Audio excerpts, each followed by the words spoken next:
আসসালামু আলাইকুম, কেমন আছেন সবাই? নিয়ে আসলাম 4 নম্বর কাঁঠাল। এর আগের কাঁঠালটা ছিল 200 টাকা মূল্য। আলহামদুলিল্লাহ অনেকটা কমে আসছে। অনেক বড় কাঁঠাল আজকে নিয়ে আসছি, মাত্র অনলি 50 টাকা। 50 টাকা দিয়ে এত বড় কাঁঠাল নিয়ে আসছি। তো কাঁঠালের একটা ইতিহাস আছে আমাদের, সেটা হলো ছোটোবেলা থেকে দেখে আসছি। আমার বাবা বাজার থেকে কাঁঠাল আনে, একদিনও কাঁঠালটা ভাঙ্গে আনে না, বিশ্বাসের উপরে আনে। কথা আছে না, বিশ্বাসী মিলাই বস্তু তর্কে বহুদূর। তো উনি ভাঙ্গা ছাড়া কাঁঠাল আনে, একদিন ভালো হয় একদিন মন্দ হয়।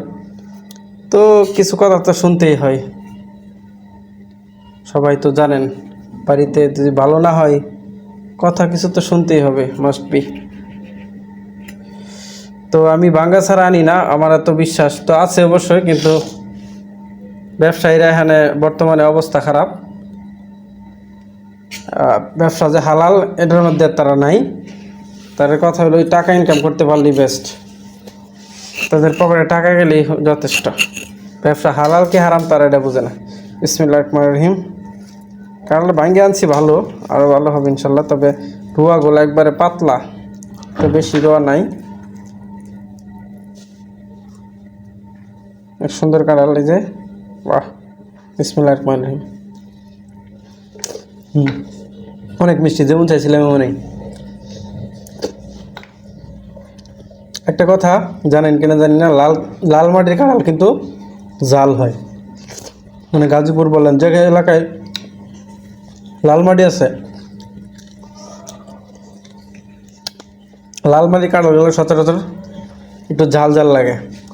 কিন্তু আজকে এই কাঁঠালটা আলহামদুলিল্লাহ ভালো হয়েছে, কোনো ঝাল লাগে না, অনেক মিষ্টি।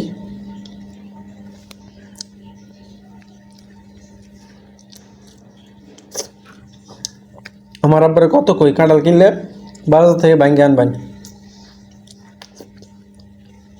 কিন্তু তিনি নাসুর বান্দা, কাঁঠাল আনলে কোনো দিন ভাঙ্গে আনে না।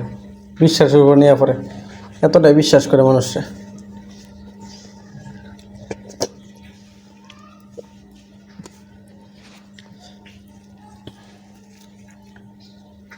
অনেকটা মজার কাঁঠাল, অনেক ভালো, অনেক মিষ্টি।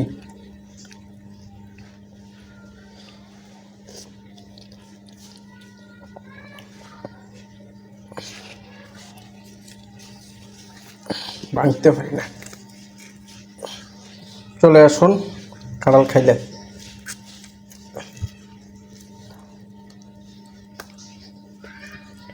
কি দিয়ে পাকাইছে,